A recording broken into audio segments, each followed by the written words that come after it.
Afro Meringue. Donc aujourd'hui c'est un épisode un petit peu spécial parce que ça va être un épisode de questions-réponses et je vais donner aussi le gagnant pour le giveaway que j'avais fait au dernier podcast. Donc pour mes 2500 abonnés.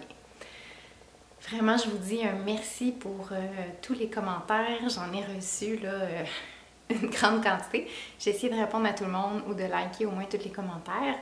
Et j'ai récolté aujourd'hui plus d'une vingtaine de questions. Donc je me suis dit que ça ferait déjà un assez bon épisode pour répondre juste à toutes ces questions-là. Donc je voulais pas non plus jumeler avec un podcast régulier. Qui va se faire dans les prochaines semaines. Donc aujourd'hui, je profite un petit peu du moment. On est dimanche matin, ensoleillé, du mois d'avril, avec les petits oiseaux qui chantent dehors. Donc ma fille est chez la mamie, donc on a un petit peu de moment libre. Puis là, mon conjoint relaxait un petit peu en bas pour que j'aie le temps de filmer un petit podcast. Puis ensuite de ça, on s'en va faire le ménage un peu de la cour et tout ça, là, étant donné que, en fait, tous ceux qui ont des maisons comprennent que le printemps égale beaucoup de travaux et de jardinage et de ramassage. Donc, j'espère que vous avez un petit tricot pour m'écouter blablater pendant environ 1 heure. Aujourd'hui, moi, j'ai mon petit thé qui est un oolong parce que c'est mes thés préférés. Donc, c'est un petit Anchi Tiguanienne. Désolée pour l'accent, là. Je crois qu'il vient de Chine, celui-là. Donc, le Anchi Tiguanian, c'est un thé qui est assez floral. Donc, parfait pour le petit printemps et le soleil d'aujourd'hui. Juste vous dire aussi que j'avais eu un commentaire par rapport à le zoom qui faisait du son. C'est sûr, j'avais remarqué aussi un petit peu. J'ai essayé d'arranger les paramètres de ma caméra, donc j'espère que ça va être beaucoup mieux aujourd'hui au niveau... si jamais je bouge et que ça fait des petits ondes zoom, en fait, vous me le direz si c'est mieux, si le son est bon. C'est sûr que j'essaie toujours de m'améliorer au niveau du podcast. J'utilise une Canon, en fait, donc c'est pas nécessairement c'est plus photo que vidéo, en fait, là, mon appareil. Donc, c'est un Rebelle TCC, donc pour ceux qui se connaissent un peu. Mais je l'avais acheté vraiment plus pour la photo. Donc, c'est sûr que pour la vidéo, je suis pas encore très bonne. Mais bon, fait qu'on peut commencer peut-être la liste de petites questions. Et je vais procéder au nom du gagnant vers la fin de la vidéo. Donc, si jamais vous voulez vraiment pas m'entendre blablater, rendez-vous vers les dernières minutes du vidéo pour que je puisse donner le gagnant. Donc, je me suis fait un petit calepin avec les notes, honnêtement, parce que je voulais pas chercher trop mes réponses non plus, parce que comme dit, j'ai quand même eu plusieurs questions. Puis j'espère répondre aussi à tout le monde. J'avais certaines questions aussi qui se répétaient, donc je vais essayer de ne pas dédoubler mes informations trop. Je pourrais peut-être parler de ce que je porte avant de commencer ma petite liste de questions parce que c'est un nouveau chandail. Je vais en parler évidemment plus au prochain podcast qui va être plus traditionnel. Mais c'est le Sunset Sweater. Je vais mettre tous les liens là, dans la petite boîte de description en bas. Là. Pour ceux qui ont de la misère à visualiser, là, en bas de vidéo, souvent il y a une petite flèche ou plus ou quelque chose comme ça qu'on clique dessus. Puis là, la boîte de description apparaît avec toutes mes informations et de ce que je parle aussi là, dans mes vidéos. Donc, c'est le Sunset Sweater et la laine, j'ai utilisé cet amour de laine. Sérieusement, je pense que c'est une de mes laines commerciales préférées. J'en ai déjà parlé. Donc, c'est la Peace Fleece, grosseur worsted. La couleur, je crois que c'était Palomino, quelque chose comme ça. Donc, c'est vraiment un petit beige rosé, là. Un petit peu... avec des petits speckles un peu rosé tan. Ouais. Donc, je crois que ça va vraiment bien avec mon teint. C'est parfait pour le printemps. Ça fait 2 semaines que je l'ai terminé, puis honnêtement, je le porte tout le temps. Là. Bon. Ok, donc la première question que j'ai reçue venait de Manon. Donc elle me dit j'aimerais savoir le nombre d'heures que tu consacres au tricot chaque semaine. Puis là, cette question-là est revenue vraiment souvent, soit par jour, semaine, peu importe. Donc en fait, je tricote environ 2 heures par jour. Plus ou moins, tu sais, c'est vraiment variable. Normalement, c'est environ ça, parce que ma poulette se couche vers 7h, 7h30, donc je ramasse un petit peu, je me mets devant un podcast ou une émission, et souvent je tricote jusqu'au dodo, parce que de toute façon, je suis confinée à la maison avec ma fille qui dort dans la chambre. Sauf si on reçoit de la famille ou de la visite ou qu'on décide de relaxer dehors ou qu'on écoute un film. Mais si on écoute un film, je vais tricoter, mais enfin bref. Donc souvent je tricote plus le soir. La fin de semaine, ça va vraiment être variable selon si je reçois des gens. Comme là, récemment, j'ai eu beaucoup de familles en ville avec Pâques. J'ai mon père qui est venu, j'ai ma mère qui est venue, j'ai la famille de mon conjoint qui est venu. Dans 2 semaines, ça va être la fête à ma fille, donc encore une fois, on va recevoir, on va se promener aussi un petit peu, on a des activités prévues, donc c'est sûr que la fin de semaine, c'est variable. Mais encore une fois, souvent le soir, je finis par tricoter plus ou moins 2 heures. Donc, pour répondre à la question. Ensuite de ça, les aiguilles à roulettes me posaient comme question. Quel serait mon prochain voyage? En fait, c'est une question qui est difficile à répondre pour moi parce que je suis on va dire ancienne voyageuse, dans le sens que depuis la pandémie puis ma fille, je voyage plus vraiment. Mais c'est sûr qu'on va s'y remettre un jour. C'est sûr que mon prochain voyage, donc pardon. Donc mon prochain voyage que je fais, prévu, planifié et tout, ça reste au Canada étant donné, bon, la pandémie qui roule encore et on veut pas trop s'en aller à l'étranger avec les règlements encore en cours. Là. Puis le fait que, bon, ma fille 2 ans, l'avion, je savais que je l'aurais fait, j'aurais pris l'avion avec elle quand elle était bébé, tu sais, quand elle avait 6 mois. Je l'aurais fait, l'avion, honnêtement. J'ai l'impression qu'à cet âge-là, ça dort beaucoup, c'est moins... Là, à 2 ans, je me vois mal la cloîtrer, ceinturée dans un avion. Je pense pas qu'elle dormirait comme dans un auto. Donc, je me vois mal partir très loin. Donc, c'est pour ça qu'on a choisi plus un road trip. Donc, on va aller du Prince-Édouard à Cap-Breton cet été. Donc, ça, c'est notre prochain voyage. Par contre, prochaine destination à l'étranger qui m'intéresserait ou qui serait comme dans un planning éventuel. J'aimerais qu'en ce moment, j'ai vraiment une vibe de dépaysement puis de soleil. Donc, les destinations que je regarderais si je pouvais voyager plus loin, ça serait possiblement les Balkans qui m'intéressent depuis longtemps ou les Caucases. Donc, ça serait comme peut-être 2 régions là, du monde qui m'intéresserait d'explorer un petit peu. Ensuite de ça, j'ai Annie qui me pose comme question. Oups.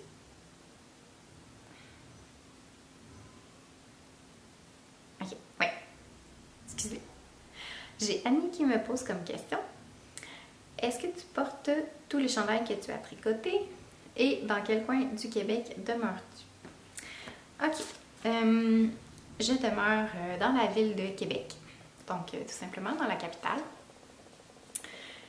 Et pour mes chandails, je dirais que oui, je les porte tous, mais pas à la même fréquence. Il y en a que je préfère porter et je commence à comprendre un peu aussi mon style de chandail que j'aime mettre. Donc c'est sûr que je commence à adapter aussi mon tricot par rapport à ça. Récemment, j'ai découvert les cardigans, j'en tricotais pas avant, puis je me rends compte que je porte vraiment mes cardigans. Donc, je trouve que c'est vraiment toujours pratique, ça se met super bien par-dessus n'importe quoi. Sinon, je porte beaucoup plus mes chandails qui sont très simples. Donc c'est pour ça aussi que je tricote beaucoup de jersey. Mais celui-là, par exemple, petit raglan, super simple, je l'ai toujours sur le dos. Mon sweater numéro 18 qui est aussi un peu oversize, cozy, donc ça je le porte vraiment beaucoup le week-end. Ouais. Sinon les constructions de drop shoulder, je me rends compte que je les porte plus aussi. Raglan ou drop shoulder, je me rends compte que les augmentations en yoke, selon le modèle, des fois ça me fait un petit peu moins bien. Puis je me rends compte aussi que je porte peut-être moins ce qui est trop de mohair parce que c'est chaud. C'est souvent trop chaud. Donc en hiver ça va là, ou au bureau et tout, mais c'est ça, des fois je trouve que c'est trop chaud. Tout simplement. Mais sinon oui, je porte toutes mes chandails. Ensuite de ça, j'ai Michel qui me pose la question. Quels sont tes teinturiers et designers québécois préférés? Donc là, je me suis fait une petite liste. J'en ai plusieurs. Donc, pour ce qui est de la teinture, mes préférés seraient, là, honnêtement, les art textile du Témiscouata. J'adore vraiment toutes les couleurs qu'elle fait. Et souvent, elle teint aussi la laine des brebis du Beau Rivage, donc la East Friesian, qui est assez rustique et que je trouve plaisant à tricoter. C'est sûr que ça a vraiment un feeling rustique. Mais elle a toutes sortes de bases aussi. Récemment, dans mon dernier podcast, j'en ai parlé. Je pense que c'est sa base camomille, qui est parfait pour l'été. C'est alpaca, lin et soie. Donc, oui, j'aime beaucoup les couleurs. Ensuite de ça, je dirais Urso de Paul, qui a vraiment aussi là, gagné mon cœur avec plusieurs couleurs. Donc, j'ai tricoté mon cardigan en polaire là, dans peut-être 2 épisodes, je me souviens plus. Et j'en ai aussi quelques écheveaux là, dans mon stash de Urso. J'ai de la Urso, je crois que c'est la Urso nue. Donc, je crois que c'est du BFL non traité de mémoire. Il y a peut-être Bleu Poussière aussi que je pourrais mentionner, qui est vraiment intéressante parce que c'est une teinturière qui teint naturellement, donc avec des plantes. Donc, vraiment intéressant aussi comme teinturière.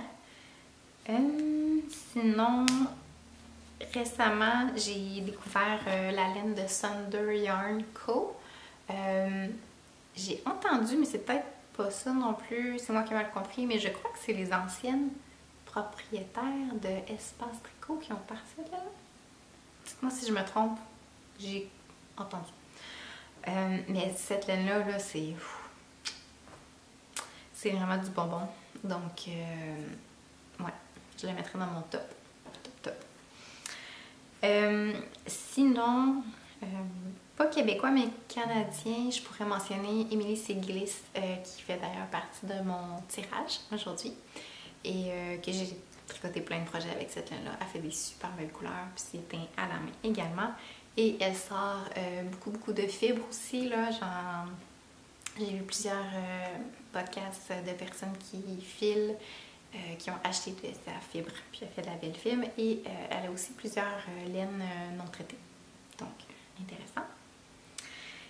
Et je voulais juste faire un petit shout-out à 3 nouvelles compagnies, nouvelles découvertes pour moi, que je n'ai pas encore commandé de laine ou acheté de laine d'eux, mais que je vois passer sur le réseau, puis que, tu sais, ça me titille les doigts d'acheter de ces compagnies-là.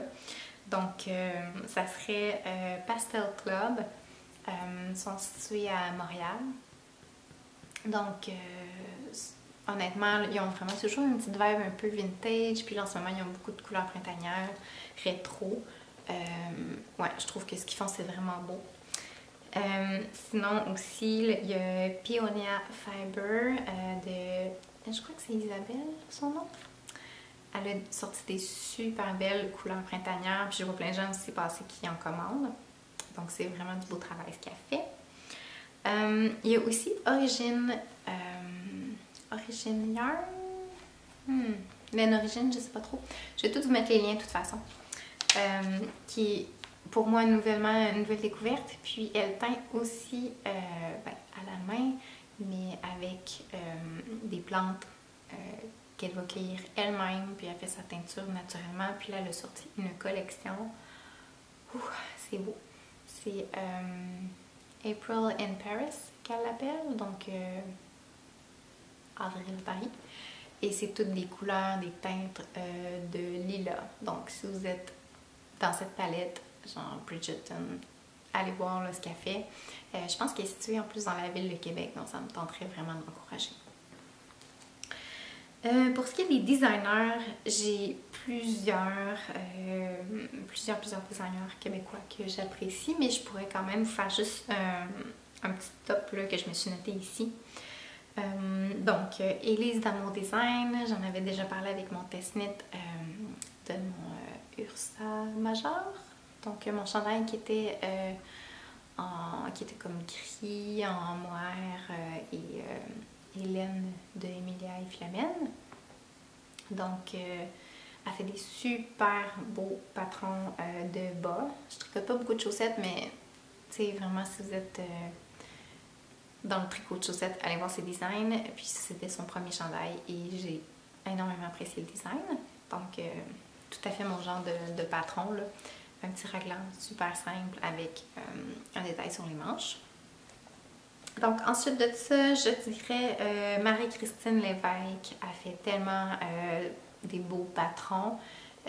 Ils me rejoignent pas tous parce que c'est quand même très très féminin son style, puis pas que je me considère pas féminine, mais j'aime vraiment plus la simplicité, je pense, là, en termes de design, mais ce qu'elle fait, c'est tellement magnifique. Si c'était mon style à le porter, là, je pense que je tricoterais tous ses patrons parce qu'en plus, elle écrit tellement bien.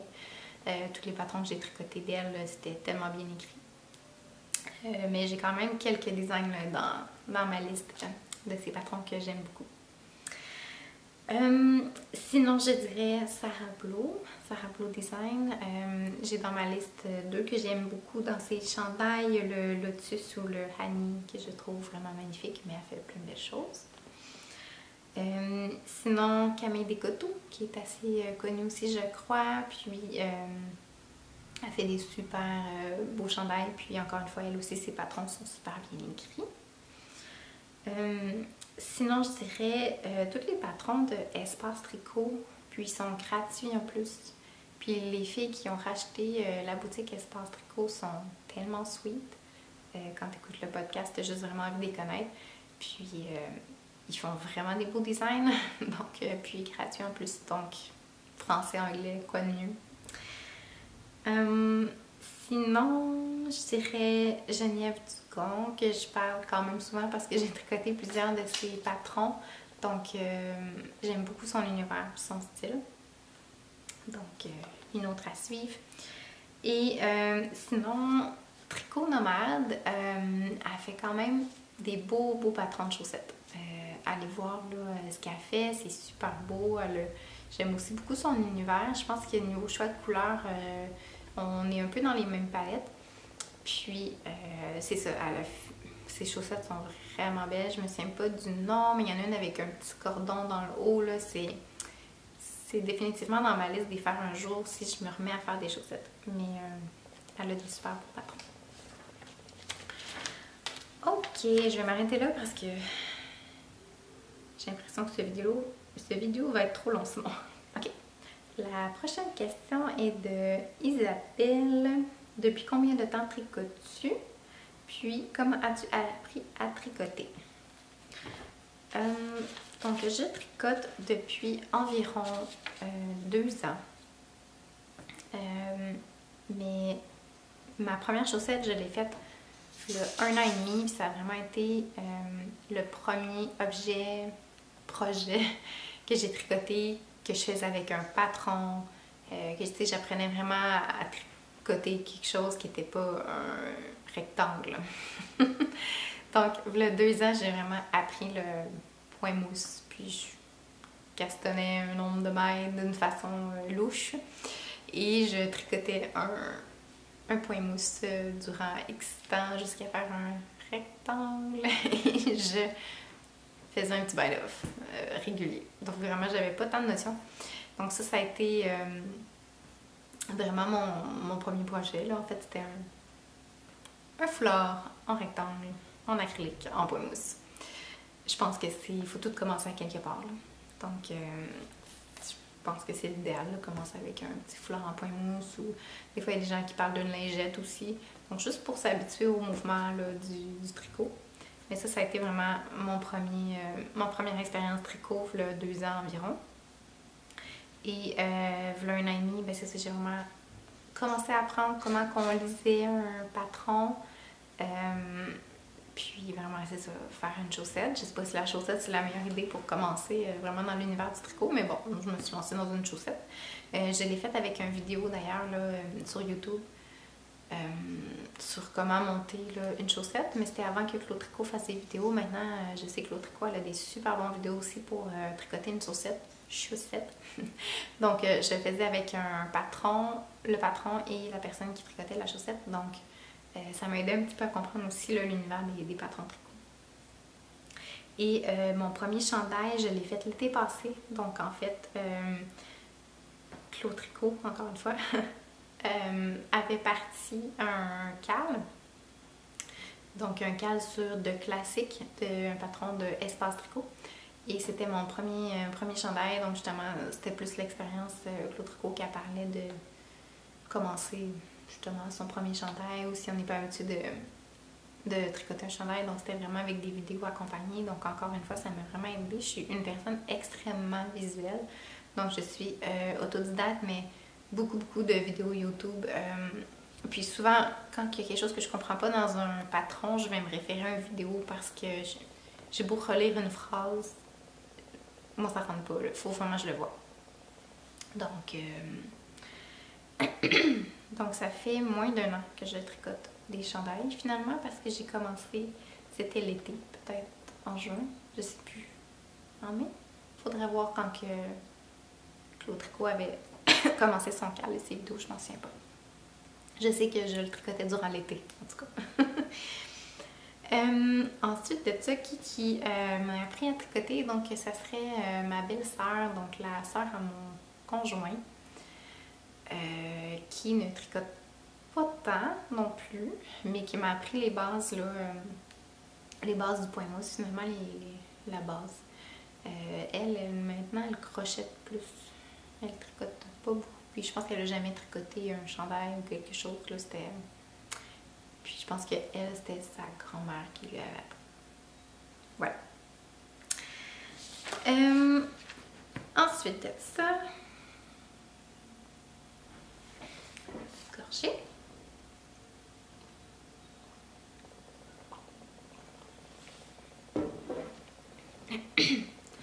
Donc j'ai Chantal qui me pose... Quand tu parles de quantité de chandail, comment fais-tu pour évaluer la quantité si tu n'as pas de patron prévu à l'avance? C'est sûr qu'il faut avoir, je pense, tricoté plus d'un chandail pour être capable d'évaluer. Moi, ça fait quand même plusieurs chandails que je tricote, donc je sais un petit peu combien d'écheveaux j'ai besoin pour tricoter un chandail. Donc, si on parle d'un chandail simple, sans torsade, qui se mange un petit peu plus de laine. Donc, un chandail simple, peut-être avec un petit motif ou pas. Je sais, moi, qu'entre 900 mètres et 1200 mètres, pour ma grandeur, je vais en avoir suffisant. Puis 1200, on parle de chandail plus long, avec un col ou à torsade. T'sais, on s'entend que 1200, je passe jamais ça de laine sur un petit chandail comme ça. Donc, je sais que plus ou moins 900 à 1000 mètres, j'en ai assez pour pas mal n'importe quel patron. Puis 1200 si je fais quelque chose de plus long ou à torsade. Donc, c'est sûr que ça m'aide un petit peu à gérer ma quantité d'achat de laine. C'est sûr qu'après ça, si c'est de la unspun ou de la... Bon, tu sais, il y a des laines qui couvrent plus. Mais c'est sûr qu'en règle générale, pour ma grosseur, moi je sais qu'avec 3 écheveaux de fingering, j'en ai assez. Qu'avec 4 ou 5 écheveaux de Deka, j'en ai assez. Puis qu'avec 5 à 6 écheveaux de worsted Aran, j'en ai assez pour faire pas mal tout ce que je veux. Fait que c'est ça. Mais c'est sûr qu'après ça, si j'achète une certaine quantité, par exemple, j'ai juste 4 Deka à place de 5, je vais quand même choisir un patron qui va coordonner avec la quantité de laine que j'ai. Je sais pas si c'est comme clair. Mais ouais, je crois que c'est l'habitude, puis de connaître un petit peu son millage laineux. C'est ça. Si vous savez que vous faites une grandeur médium, large, peu importe, puis qu'en règle générale, ça vous prend 1200 à 1500 mètres de laine pour tricoter un chandail, ben vous savez que si vous achetez ce nombre de métrages-là, vous devriez être correct pour faire pas mal n'importe quel patron. Je pense que ça y va comme ça. Ensuite de ça, bon, j'ai Isabelle qui me pose combien d'heures par jour de tricot. J'ai déjà répondu. Ok. Quelle laine préfères-tu? Aimerais-tu filer ta laine? Et question plus perso, aimerais-tu avoir d'autres enfants? C'est sûr que les laines que je préfère, c'est vraiment les laines rustiques, donc non superwash. Honnêtement, le feeling, j'aime le feeling de la vraie laine. C'est indescriptible. J'aime le feeling de la laine. Puis moi, ben, je suis pas sensible, ça me pique pas, fait que c'est pas... Même si, sincèrement, il y a beaucoup de laines rustiques qui sont très douces. C'est pas parce que la laine est rustique, donc non superwash, qu'elle n'est pas douce, parce que le rustique veut pas dire que c'est piquant. C'est pas un terme pour dire piquant, c'est seulement un terme pour dire que la laine n'a pas été traitée chimiquement. Donc pour enlever les écailles de laine, pour refermer la laine, qui passe dans un processus souvent chimique ou comme une petite coquille de plastique pour vraiment fermer la fibre. Donc, ce qui fait en sorte que la laine superwash, c'est vraiment glissant là, au niveau quand on tricote.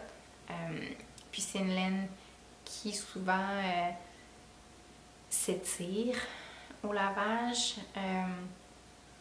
et qui, je trouve, gonfle pas assez. En tout cas, c'est pour ça que j'aime moins la laine superwash. Je trouve que ça enlève un petit peu la propriété de la laine qui a naturellement des petites écailles. Donc c'est sûr que c'est ce qui fait que ça peut être un petit peu plus sensible aussi sur la peau. Un petit peu plus irritant. Pas sensible, un petit peu plus irritant pour les peaux sensibles. Mais ça veut pas nécessairement dire que c'est piquant, parce que si on prend un mérino non traité ou un BFL même, c'est quand même assez doux. C'est du mohair, c'est non traité, puis ça reste que c'est très doux, à moins qu'on soit sensible au mohair. Donc, en règle générale, c'est les laines que je préfère, donc les laines rustiques. Pour ce qui est des compagnies, c'est sûr que j'ai vraiment de préférence pour les laines squishy, un peu comme ça. Là, je ne sais pas comment décrire, mais je vais donner des exemples. Donc, la Brooklyn Tweed, qui est de la laine là, tellement squishy au feeling.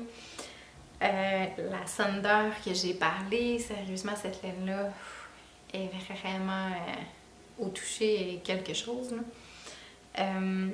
Sinon, ben, la Peace Fleece que j'arrête pas de parler, mais celle-là, par contre, je dirais pas que c'est la moins piquante parce qu'il y a quand même un petit peu de mohair à l'intérieur. Puis ça reste... on voit un petit peu quand même le fluff. Ça reste un petit peu piquant, comme laine. C'est pas la moins piquante. Mais c'est ça, moi c'est les laines que j'aime, donc un petit peu rustique. Donc la Brooklyn Tweed, la Thunder, la Peace Fleece. J'aime beaucoup aussi là, au toucher la Brusca de Rosa Pomar.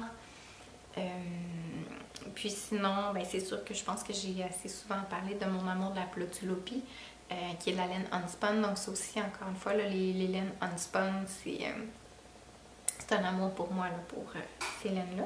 Il faudra d'ailleurs que j'essaye la Nutiden que tout le monde achète et parle. J'ai jamais eu la chance d'attraper un shop update, ça fonctionne jamais avec mon horaire, je sais pas, j'ai tout le temps... bref. Puis, personnellement, là, je blablate, mais le principe des shop updates, je comprends. Je comprends à 100% le principe d'un shop update. Sauf que ça fonctionne pas pour moi. C'est pas... je suis pas le genre à, bon, telle heure précise, je me mets devant mon écran et je... Oh non, non, ton panier ne fonctionne plus, t'essaies autre chose, c'est trop de stress. C'est trop de stress pour moi. Fait qu'il faudrait peut-être que je demande à quelqu'un qui en achète de m'attraper quelque chose, je sais pas. Bref, un jour peut-être. Sinon, dans le reste des questions, aimerais-tu filer ta laine? Oui, j'aimerais, mais c'est un apprentissage qui, je pense, est long. Et je pense que c'est un apprentissage que j'aimerais faire avec un cours.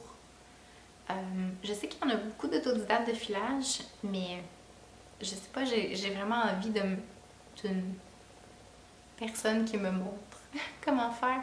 J'ai vraiment l'impression que c'est un apprentissage que j'aimerais faire avec quelqu'un. Qui, comme je dis, je suis super visuelle, on dirait qu'il y a une vidéo en filage. C'est ça. Fait que peut-être qu'un jour je vais m'inscrire à un cours de filage et que ça va vraiment arriver. On verra. Mais c'est quelque chose que oui, j'aimerais effectivement parce que je pense que de filer, c'est d'encore plus sentir la laine et tout.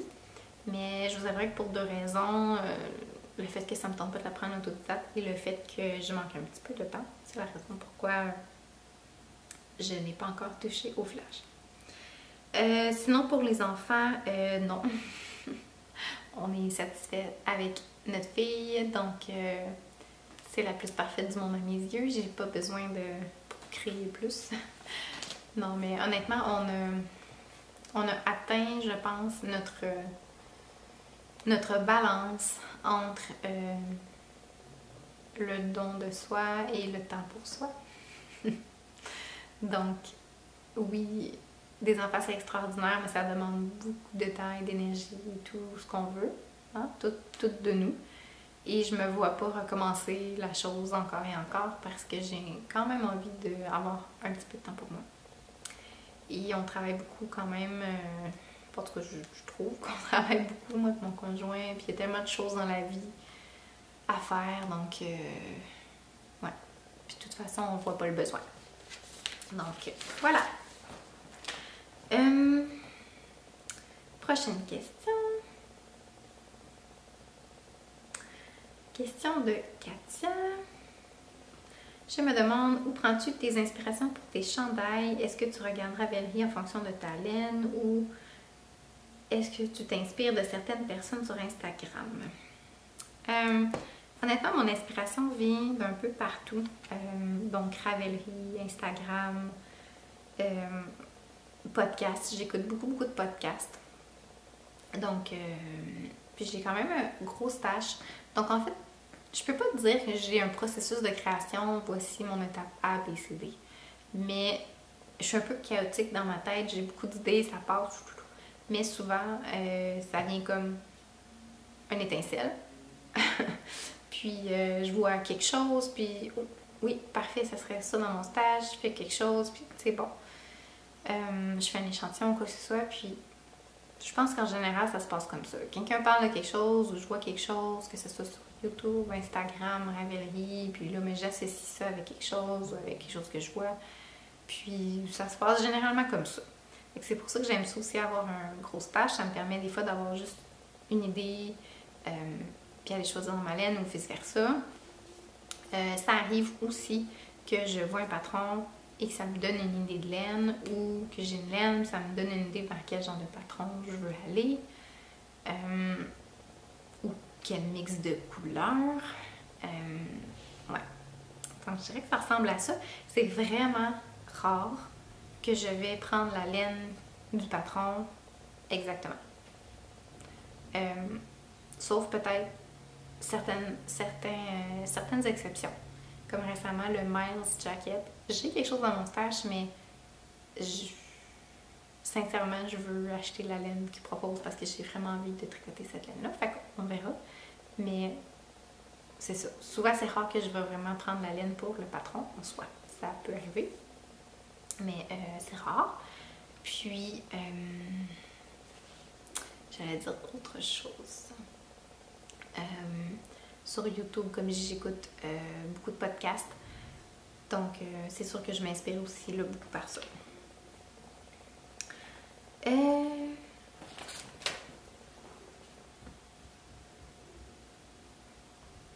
Ensuite, j'ai Alia qui m'écrit beaucoup de cardigans, comment les entretenez-vous, les rangez-vous?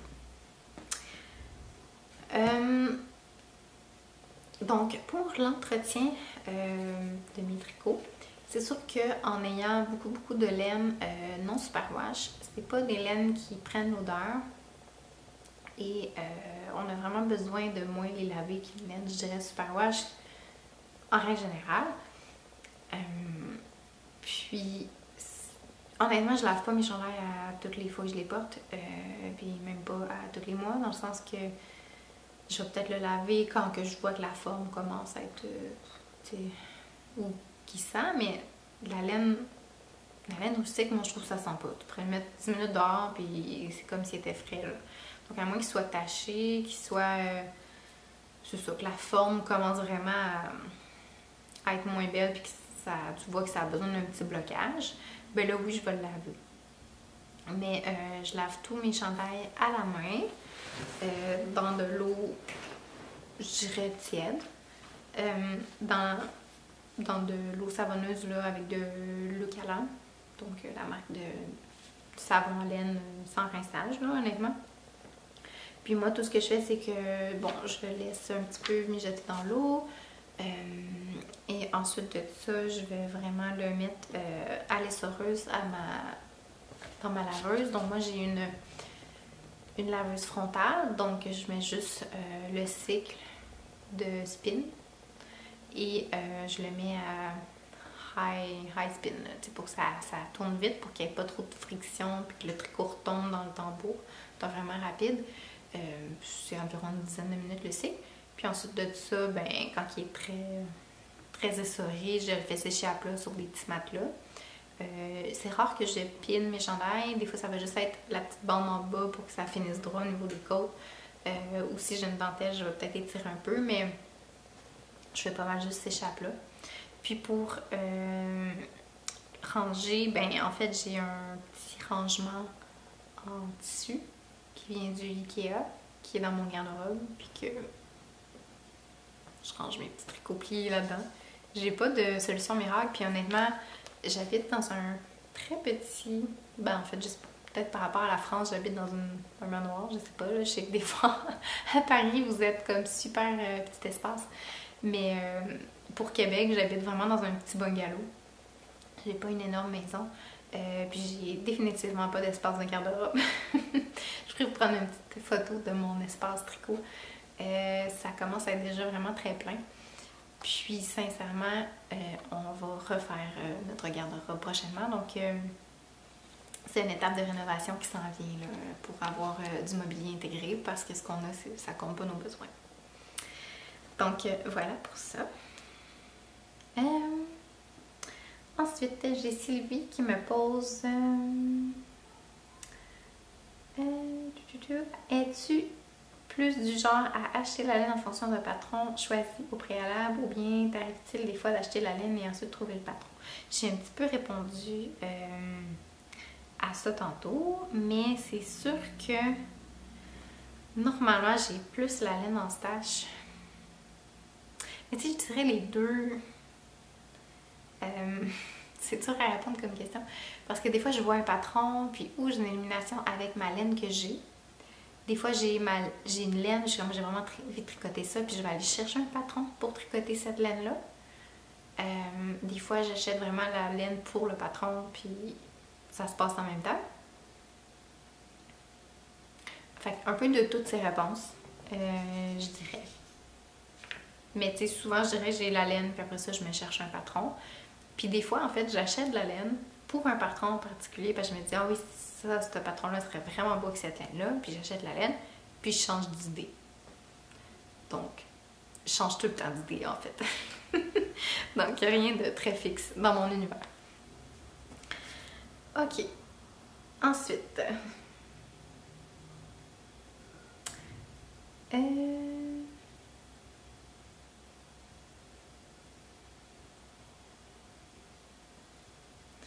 Bon. Donc là, j'ai un petit commentaire de Laura. Je devrais dire Laura. Parce que c'est un commentaire en anglais. Donc, je vais vous traduire. Est-ce que je suis intéressée à tricoter quelque chose de Sarine Norlund en dentelle ou en torsade, comme le Billy Sweater? Qu'est-ce que j'en pense? C'est sûr que... Je vais répondre à une question à la fois parce qu'il y en a plusieurs. Donc, oui, Sarine Norlund fait des super de beaux patrons. J'en ai plusieurs dans ma liste de likes sur Ravelry. Mais j'ai pas encore castonné un de ces patrons, puis je sais pas pourquoi. Il y a toujours... Je sais pas. Le Billy Sweater, je le trouve vraiment magnifique. Je trouve que c'est un morceau intemporel à 100%. Je sais pas par contre si je le porterais. Donc, c'est un petit peu ça avec les torsades et la dentelle. Je suis très très sélective sur mon choix. Faut pas qu'il y en ait trop, je pense. Pour moi, là, parce que je trouve que la dentelle, puis surtout les torsades, je trouve que c'est assez intemporel. Surtout un look classique. Mais c'est ça, je sais pas si ça... Faudrait que je trouve quelque chose de oversize, de torsade simple. Mais c'est définitivement dans ma liste de faire un chandail à torsade l'automne prochain. Puis des petites torsades, en fait, j'aime beaucoup ça. Bref, c'est sûr que ça va se passer dans ma vie. Je tricote pas juste du jersey. C'est juste que ça donne que du jersey, ça reste toujours plus simple. C'est souvent des chandails que je porte plus, en fait. Puis la dentelle, oui, mais encore une fois, je suis très très très sélective sur la dentelle. C'est pas tous les patrons de dentelle que j'aime. En fait, je trouve qu'il y en a trop. Puis quand c'est trop ajouré, je sais pas. Mais c'est sûr que pour l'été, je vais être plus dentelle. J'ai quelques patrons de dentelle pour cet été. Donc, dont le ranunculus que je suis en train de tricoter. Donc, c'est sûr que, tu sais, un yoke en dentelle, je trouve que c'est déjà plus mon genre que partout. Puis, il faut que ça soit quand même une dentelle assez simple, classique. Mais ouais, c'est ça. Mais c'est pas que ça me tente pas d'en tricoter. Ensuite de ça, dans ses autres questions, elle me demande quelle serait ma laine Desert Island Yarn. Fait que ça, c'est comme la laine que t'apporterais sur une île déserte. Honnêtement, je le sais pas. Une seule laine, je le sais pas. C'est trop spécifique. Mais peut-être de la Brooklyn Tweed ou de la... Ouais, ou de la Sandor que j'arrête pas de parler parce que c'est des laines, je pense que... Surtout la Brooklyn Tweed. Parce que on s'entend que si j'apporte juste une seule laine sur une île déserte, puis que j'ai accès à tous les patrons, on va dire ça comme ça, ben la Brooklyn Tweed Worsted, honnêtement, son échantillon est très flexible. Je pourrais quand même tricoter en 4 mm comme je pourrais tricoter en 6 mm. Donc j'aurais accès à plusieurs patrons. Donc je pense que je partirais avec cette laine vu qu'elle est très très gonflante. Puis ensuite de ça, elle me posait comme question, est-ce que je tricote des tricots de bébé? Donc, je dirais que oui pour les cadeaux. Si j'ai quelqu'un que je connais qui va avoir un bébé, oui, je vais sûrement lui tricoter un petit quelque chose. Par contre, pour ma fille, je lui ai tricoté un chandail quand elle avait environ 1 an. Puis ça lui a fait environ 1 mois. Puis mon chum l'a foutu à la sécheuse. Bon, ça c'est un truc à part. Même si c'était en superwash, j'avais quand même rapetissé. Mais non, je pense pas tricoter pour ma fille pour le moment. En fait, je vais tricoter plus quand elle va avoir conscience qu'il faut prendre soin de ses vêtements. Peut-être plus quand elle va rentrer à l'école, je dirais, parce qu'en ce moment, là, tu sais, c'est un toddler, hein, fait que il n'y a pas un gilet qui reste propre 5 minutes, puis je veux pas non plus l'empêcher de faire non, tu sais, touche pas, je veux qu'elle explore puis qu'elle vive sa vie d'enfant de 2 ans, donc je veux pas la restreindre sur ce qu'elle porte, puis c'est ça, puis passer autant de temps à tricoter un chandail qu'elle va mettre 2 semaines, parce qu'il va être tout sale, puis qu'il va peut-être plus lui faire. Non. Pour moi, personnellement, non. Mais tu sais, je comprends totalement les gens qui tricotent des choses pour leur enfant, là. C'est tout à fait normal. Mais pour moi, non. Mais c'est sûr que quand elle va être plus vieille, je vais sûrement lui tricoter tout plein de chandails. Quand elle va apprécier et me demander des choses. Ensuite de ça, dernière question de cette personne. Si tu déménageais dans un autre pays, lequel tu choisirais et pourquoi? Donc l'Écosse, c'est vraiment le seul autre endroit dans le monde, à part le Québec, que je me sens chez moi, je pense. Je dirais que c'est à cause des gens, mais pourquoi je voudrais déménager là-bas, puis j'ai déjà pensé, c'est les paysages, les petits villages, juste la météo, les gens. Je sais pas, il y a quelque chose de spécial avec l'Écosse. Pour moi, en tout cas. Donc c'est vraiment un coup de cœur pour ce pays-là. Ensuite de ça, j'ai un petit message de Marine. Donc, elle me demande... Je me demande si tu regardes des podcasts et si oui, lesquels sont tes préférés. Et aimerais-tu un jour essayer un autre loisir créatif? Donc, pour mes podcasts, oui, j'en écoute énormément. Et mes podcasts préférés, j'ai pensé à ça récemment et je m'étais dit que je pourrais, à la fin de mes vidéos, peut-être juste mentionner un autre podcast, étant donné que j'en écoute tellement. Des fois en anglais, peut-être des fois en français. Puis, c'est ça. À la fin de mes vidéos, vous en mentionnez un que j'aime. Mais je vais peut-être vous donner quelques exemples que je me suis notés de podcasts que j'écoute, que je manque pas un épisode et qui sont québécois. Donc, dans les podcasts que j'aime beaucoup, il y aurait Rive Compagnie et Geneviève qui a sa compagnie Rive Compagnie, donc qui vend de la laine, mais qui fait aussi des cours de couture. Donc j'aime vraiment beaucoup son ton, puis ses vidéos. C'est toujours super sympathique, puis toujours des beaux petits paysages de où elle vient. Je crois qu'elle est située proche de Montréal, mais en campagne. En tout cas, je crois qu'elle est dans le sud du Québec, quelque chose comme ça. Sinon, il y aurait Pompon Tricot, que je crois que c'est Stéphanie, son nom. Puis j'aime vraiment beaucoup son univers, tout ce qu'elle fait, c'est toujours beau, honnêtement. Donc, sinon, Claude Tricot, parce que c'est vraiment une ressource d'information. Donc, j'écoute toujours son live du vendredi. Sinon, je dirais les Tonteuses de fil, j'aime vraiment beaucoup leur dynamique à deux, ils sont super le fun, puis entertaining à écouter. Voilà, fait que j'aime vraiment beaucoup vous écouter les filles. Puis, sinon, Tricot Nomade, j'en ai parlé tantôt de ses patrons, mais j'aime beaucoup son univers. Tout ce qu'elle fait aussi, je trouve que c'est super beau. Puis, une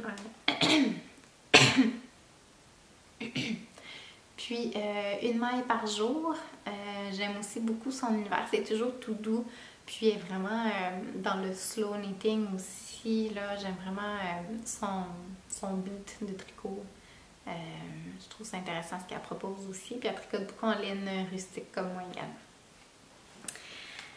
Voilà, ensuite de ça, la deuxième question c'était: aimerais-tu un jour essayer un autre loisir créatif? Oui. Je parlais un petit peu tantôt de filage, donc j'aimerais un jour m'y mettre. et j'aimerais beaucoup apprendre la couture. C'est quelque chose qui me fait très peur, je sais pas pourquoi. On dirait que la machine me gronde, puis faudrait peut-être que j'aille un cours ça aussi, de quelqu'un vraiment qui m'apprend la base de la machine à coudre, puis je trouve que ça coûte cher aussi s'équiper, mais je suis sûre qu'une fois que tu es équipé, ça vaut la peine. Peut-être un jour, quand j'aurai du temps, ce serait quelque chose que j'aimerais apprendre. Ok, on va y arriver. Sinon, j'ai une question de Daniel. As-tu une famille amie qui tricote? Et pourquoi de la laine non superwash? Comment faire la distinction? J'ai pas vraiment d'amis qui tricotent. J'ai une amie qui tricote un peu. Mais je la vois pas si souvent que ça. Puis on n'a pas encore fait de soirée tricot. Fait que si jamais vous êtes de la ville de Québec, on pourrait aller tricoter. Non, mais honnêtement, j'ai pas d'entourage qui tricote vraiment. J'ai ma belle-sœur, comme je disais, mais elle crochette plus maintenant. Puis c'est quand même rare qu'elle se mette à ce loisir-là. Puis j'ai mon autre amie, mais tu sais, qui tricote très très rarement. Là, je pense que ça lui prend comme 2 ans de tricoter une couverture, dans le sens que. Puis elle tricote pas d'autre chose. Tu sais, c'est pas un loisir. C'est pas un loisir que ça tarde souvent. Là. Fait que c'est sûr que c'est pas. C'est ça. Mais on avait parlé de peut-être se faire une petite soirée prochainement. Puis l'autre question, c'est pourquoi le non superwash? Ben, j'en ai parlé un petit peu tantôt. Donc c'est sûr que la laine rustique, j'aime beaucoup le feeling de la tricoter, de la porter. C'est plus écologique. Puis souvent j'essaye aussi que ça soit plus local. C'est sûr que j'achète aussi de la laine d'ailleurs, mais ouais, le côté environnemental, le côté au toucher, au porté. Puis, c'est ça, c'est que j'aime pas la superwash parce que ça. Premièrement, ça. J'ai toujours un peu le sentiment de plastique quand je la tricote, mais ça grandit, ça. C'est ça, j'aime moins le feeling. Puis comment savoir que c'est non superwash? Mais je pense que c'est toujours écrit quand c'est non superwash, ou en tout cas quand c'est superwash c'est écrit, je suis pas certaine. Sinon c'est sûr des fois de faire une petite recherche sur la compagnie ou la laine en soi. Mais ça peut être intéressant aussi d'explorer d'autres laines que le mérino. Dans le sens que le mérino, tu sais, non superwash, c'est parfait, c'est très doux et tout. Mais je trouve qu'il y a énormément de variétés de laine à notre disposition. Puis de juste se restreindre au mérino superwash, nylon par exemple, qui est souvent le combo, c'est comme manquer sur la moitié de ce qui est disponible, bref. Là. Donc, je pense que ça peut quand même valoir la peine de vouloir explorer un petit peu les variétés de laine qui sont à notre disposition, puis qui sont souvent non superwash, parce que souvent le superwash c'est du mérino ou du BFL. Je pense pas avoir déjà vu, par exemple, du Rambouillet superwash ou du Targhee ou du Expression superwash, bref. Donc, d'explorer d'autres types de laine aussi, ça peut être une façon d'aller explorer le non superwash. Ensuite de ça,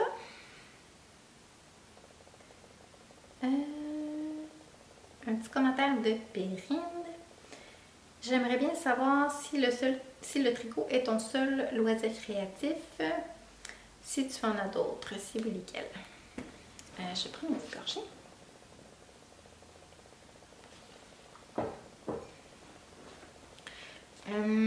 Je dirais que c'est principalement mon seul loisir créatif. Par contre, j'en ai déjà fait d'autres, j'en ai déjà essayé d'autres. Bref, je suis créative depuis toujours. J'avais 2 ans, puis ma passion c'était de dessiner, dans le sens que j'ai toujours été une personne créative. J'ai touché à plusieurs choses, donc la peinture, la poterie, donc j'ai beaucoup fait de poterie céramique. Je fais mes savons aussi, donc tout ce qui est produits cosmétiques fait maison, j'ai déjà tout fait ça. Mais en ce moment, vraiment, le tricot, c'est mon principal loisir créatif, parce que je manque un petit peu de temps pour tout faire aussi. Puis je dirais jardiner un petit peu en ce moment. Je sais pas si ça tombe dans le créatif, mais ça tombe dans le fait main en tout cas. Puis j'ai aussi beaucoup fait de peinture, photographie. En fait, pour un petit background par rapport à ma vie, j'ai un deck en or plastique en fait, en or, donc au cégep. Donc j'ai toujours été intéressée par les arts.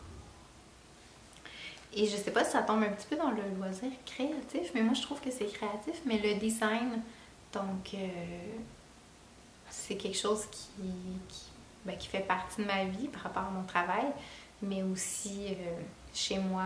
Et je suis quelqu'un qui aime beaucoup faire du design. Bref. Ensuite de ça,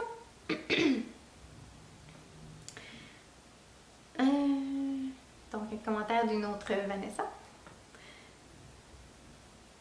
Elle aimerait savoir si je me souviens de mon tout premier projet tricot et quel serait mon projet ultime.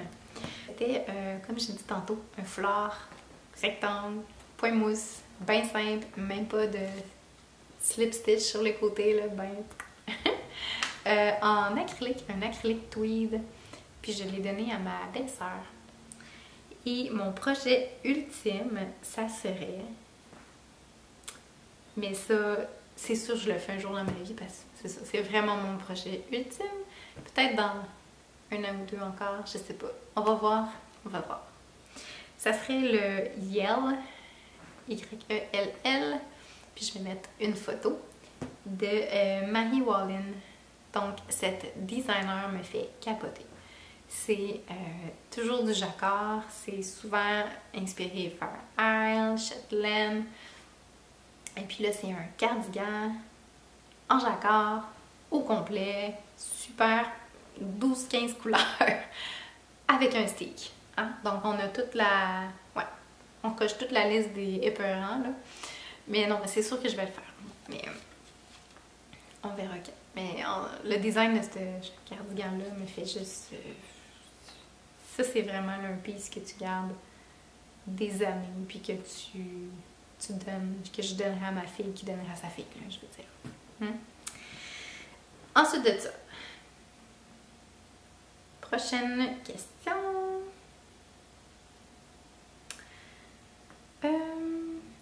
Tu as parlé de ta passion pour les voyages précédemment. Est-ce que tu es déjà venue en France? Donc, oui, je suis une passionnée de voyage. Et c'est pas pour me vanter que je dis ça, mais j'ai visité, je pense, si je fais le calcul mental, plus ou moins une vingtaine de pays. Plus ou moins, ouais. Mais oui, en France, je suis allée 2 fois. Donc, je suis allée une première fois à Paris, puis ça, c'était mon premier voyage en Europe. Donc, début vingtaine, avec ma meilleure amie. Puis là, on avait fait l'Italie presque au complet, la Grèce, quelques îles. Donc, on avait fait la Crète, Santorin, Mykonos, bref, hein, les plus connus. Et on avait fait aussi Londres et Paris, donc seulement Paris. Donc ça a été mon premier voyage, là, je dirais, en France. Puis, j'ai pas particulièrement aimé Paris. Je veux dire, puis là, c'est rien contre, contre la ville. Prenez-le pas personnel. C'est juste que on était en juin, fin juin, puis il faisait mais tellement froid.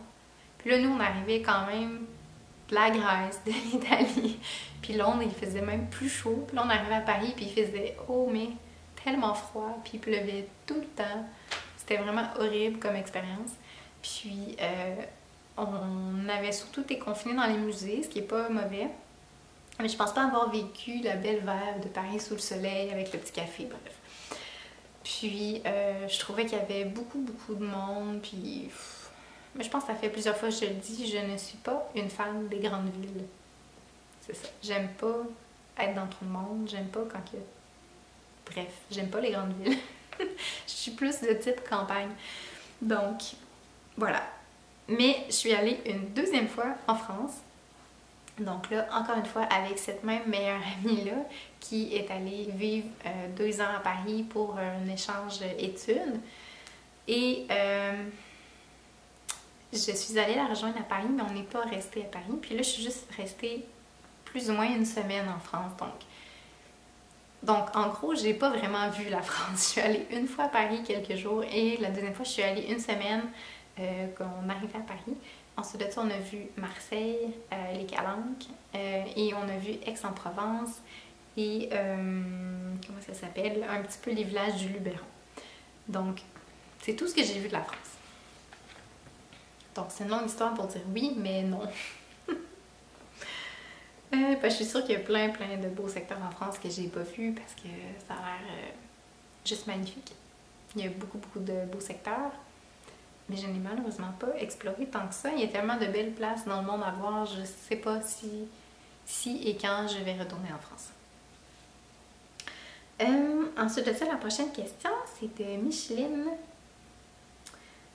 Je ne sais pas combien tu as de pulls ou cardigans, mais est-ce qu'il y en a que tu es déjà tannée de voir ou porter? Penses-tu que la plupart vont te durer des années et même traverser le temps et les générations? Est-ce que pour toi, de si beaux morceaux avec des si belles laines sont presque éternels ou tu pourrais facilement, après un certain temps, les envoyer dans une friperie? Je ne pense pas que je les enverrais dans une friperie. Je pense plus que je les donnerais à de la famille ou des amis. Ouais. Est-ce que je vais me tanner? Tu sais, c'est sûr que je n'ai pas une boule de cristal pour me dire que dans 15 ans, je ne voudrais plus porter ce chandail-là ou que dans 10 ans, je vais doubler de poids puis que je n'entrerai plus dans mes chandails. Bon, tu sais, je veux dire, on ne sait pas. Mais c'est sûr que pour l'instant, je mets toutes mes chandails, je les aime vraiment beaucoup. J'ai l'impression que je vais les porter plusieurs années. Après ça, ben éternel. C'est sûr que je vais être du genre à réparer du mieux que je peux un chandail s'il y a un petit trou ou quelque chose. Mais bon, c'est sûr que s'il devient... Je vais peut-être le garder comme en chandail pour l'extérieur, quand tu fais du jardinage ou quoi que ce soit. C'est sûr qu'il y en a que je vais penser à ma fille ou à ma famille, ça c'est certain. Mais je pense miser sur justement faire des chandails plutôt intemporels. J'essaie de ne pas succomber dans ce qui est fashion, ce qui est trop tendance du moment. Mais tu sais, des fois c'est difficile aussi d'avoir un objectif là-dessus, d'avoir un point de vue du temps. Donc j'espère que je fais du mieux que je peux. Mais on ne sait jamais l'avenir. Ensuite de ça...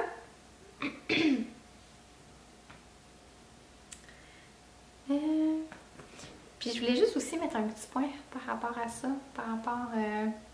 parce que je parle de fast fashion. Parce que je suis allée magasiner hier pour me trouver des pantalons, parce que bon, je fais pas encore de couture et tricoter des pantalons. Ça c'est quelque chose que je porterais pas, je pense, des pantalons en tricot. En tout cas, peut-être, je sais pas. Mais bref, je suis allée magasiner et je regardais un petit peu, tu sais, ce qu'il y avait de tendance dans les magasins, puis... tu sais, le feeling, tu sais, je touchais un petit peu ce qu'il y avait, puis je ne reviendrai jamais en arrière. les chandails qui se vendent pour, on va se le dire, quand même un certain prix maintenant, là, c'est pas rare de voir un chandail en magasin à 70 $. Puis je me dis, mon Dieu, mais pour ce prix-là, j'ai de la laine. Puis c'est comme le feeling de l'acrylique, du coton acrylique, ou bref, je sais pas ce qu'ils utilisent pour faire ces chandails-là. Je retournerai jamais en arrière, ça je peux le dire. Bon. Il me reste 4 questions à répondre, donc ne lâchez pas. C'est presque terminé. J'espère ne pas trop vous emmerder avec tout ça. Ok. Autre question de Sarah. Quel âge as-tu et qu'est-ce qui t'a amené au tricot? Car je sais que tu ne tricotes pas depuis longtemps. Effectivement, je ne tricote pas depuis si longtemps que ça. Ce qui m'a amené au tricot, c'est vraiment, je dirais, le temps que j'avais durant mon congé de maternité et la pandémie qui faisait en sorte que, ben c'est ça, hein, on sortait moins. Puis j'avais beaucoup de temps de pause dodo bébé pour me trouver quelque chose qui ferait pas trop de bruit, qui serait tranquille chez moi. Donc le tricot, donc le tricot m'est comme venu. Je perds un peu ma voix. Donc voilà. c'est comme ça que j'ai commencé. Et puis mon âge, ben, je vais avoir, je suis née en 90, donc je vais avoir 32 en juin.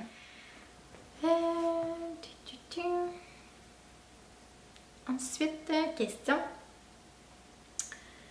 de Christine. Quel est mon projet préféré dans toutes mes réalisations? Ça va être difficile à répondre. Et as-tu déjà tricoté 2 fois le même projet? Puis tricotes-tu pour ton... Il y avait une 3e question. Ok, première question. Mon projet préféré. C'est tellement difficile à répondre parce que j'aime tout ce que j'ai tricoté. Je dirais que je pense que ma réalisation que je trouve qui est la plus professionnelle, comme ça a l'air acheté en magasin, ça serait mon jacket number 1 de My Favorite Things Knitwear. Est-ce que c'est mon préféré? C'est dans mes préférés. Je sais pas. Mon Félix Cardigan, c'est lui que je porte le plus, je pense, dans ma garde-robe, parce qu'il est vraiment tout allé. Je me rends compte que j'aime beaucoup les cardigans en fait, et les pulls très simples. Mais je les porte tous. J'essaie de faire ma liste mentale, mais honnêtement, j'ai pas un préféré. Et est-ce que je ferai un patron 2 fois? Probablement. Ce genre de chandail-là, je l'ai dans ma bibliothèque, c'est sûr que je vais le refaire un jour. Le Félix Cardigan, je le ferai probablement dans une autre laine un jour. Mais c'est sûr que un à la suite de l'autre, je ne sais pas. Il y a peut-être juste le ranunculus que je vais faire peut-être en continu. Sérieusement, il est vraiment le fun à tricoter. Je comprends le buzz autour de ce patron-là. Puis là, ben, je suis en train de finaliser mon premier ranunculus. Puis j'ai déjà une idée de le faire dans une autre couleur, dans une laine plus d'été. Parce que là, je fais comme plus des manches un peu 3/4. Puis là, je pensais peut-être en faire un manche court. Bref, il est comme tellement adaptable, ce patron-là. Donc c'est sûr que celui-là, je vais le faire plusieurs fois. Mais après ça, je sais pas. Ça va dépendre de ma vibe. Je suis pas contre refaire un patron si le fit te fait bien et tout ça. Mais en même temps, c'est difficile de succomber au nouveau patron qui sort des fois. Bon. Et est-ce que je tricote Est-ce que je tricote pour mon homme? Oui, mon homme qui s'appelle Mathieu, donc mon conjoint. C'est sûr que je vais tricoter pour lui. J'ai d'ailleurs un projet prochainement que j'ai en tête qui m'a demandé pour sa fête. Donc sa fête, c'est le 4 septembre. Je suis tout le temps bien les mois puis les fêtes. 4 septembre. 5? Bref, 4 ou 5 septembre. Ma fille, elle connaît pas la fête de son conjoint. 4 septembre. Bref, je vais lui tricoter un chandail en Let Luppy, en jacquard pour le yoke. Donc, c'est ce qu'il m'a demandé. Il reste juste à acheter la laine et je vais lui tricoter ça vers la fin de l'été pour que ça soit prêt pour sa fête. Mais il m'a demandé un gros chandail d'automne, donc en laine rustique. Donc, ça va être ça. Puis, je vais sûrement lui tricoter d'autres choses éventuellement. Ok, ensuite de ça, un petit commentaire de Judith. D'après toi, quelle est la plus douce que je recommence? J'aime aussi la laine rustique. D'après toi, quelle est la plus douce que je pourrais acheter? Honnêtement, j'en ai parlé un petit peu tantôt. La Sunder, c'est extrêmement doux, je trouve, puis c'est une laine qui est rustique. Je crois que c'est BFL Macham, le mélange. Je ne l'ai pas sous les yeux. Comme je disais, coupure de cartes. Donc, la Devonia que j'ai achetée récemment, c'est super doux aussi comme laine, puis c'est une laine qui est rustique. C'est un mélange de plusieurs laines qui proviennent du UK. Sinon, si vous n'êtes pas irrité par le mohair, ça reste que le mohair, c'est super doux. Ça pourrait être ça. L'alpaca aussi, c'est une laine qui est très très douce. Et honnêtement, je ne sais pas si ça tombe dans la catégorie doux, mais moi je trouve que la Brooklyn Tweed, c'est pas piquant là, du tout. Là. Donc, ça pourrait aussi être une option. Mais clairement, dans le doux, j'irais vers l'alpaca, la Sonder, la Dévonia ou même du Mérino non traité. Ça reste que c'est doux. Tout ce qui pourrait contenir un petit peu de soie aussi. Là. La soie, ça reste que c'est... oui, évidemment, du cachemire. Donc, un petit peu plus dispendieux, par contre. Mais ça reste que c'est ce qu'il y a de plus doux sur le marché. Ok, je pense qu'on en est à la dernière question, puis une chance. Ok. Donc, une question de Marie-France. Je suis curieuse de savoir ce que tu fais dans la vie, si ce n'est pas trop indiscret. Donc, en fait, je suis designer d'intérieur, donc je crois que j'en avais déjà parlé dans d'autres podcasts. Mais voilà, donc je fais du mobilier sur mesure.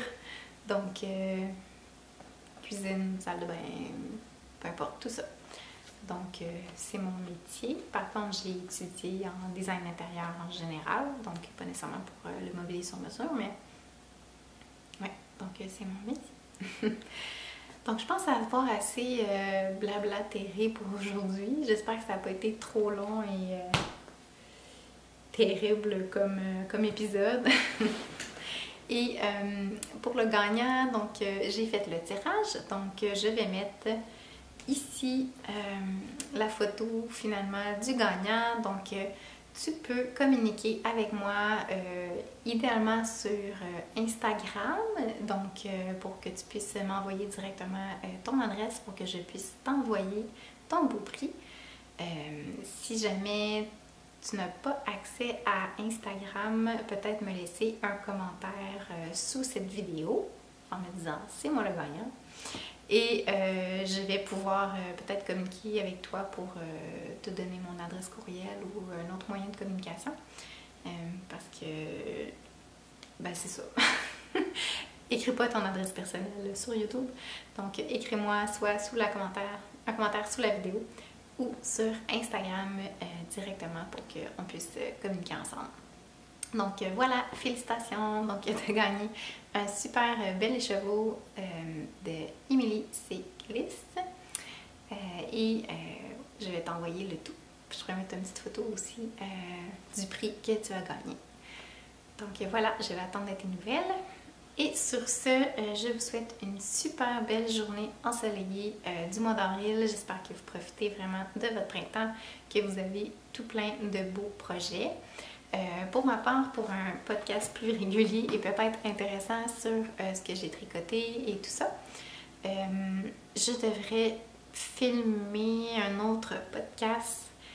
Je vais vous dire 3 semaines. Donc, je sais que ça va être long avant un prochain podcast régulier. Peut-être que je vais avoir du temps dans 2 semaines, mais en fait, c'est que c'est la fête à ma fille, donc je vais avoir beaucoup de planning et de famille. Et j'ai encore la cour à tout arranger. Donc bref, je suis comme un petit peu occupée un peu partout à l'extérieur de mon tricot et au travail. Bref, et la garderie manque de personnel et ferme de 1 à 2 journées par semaine. Donc il faut s'organiser 1 à 2 journées pour soit manquer du travail ou la faire garder. Bref. Puis ça tombe que ça coupe beaucoup mes journées podcast qui était le vendredi après-midi que normalement j'ai congé. Mais si je dois garder ma fille...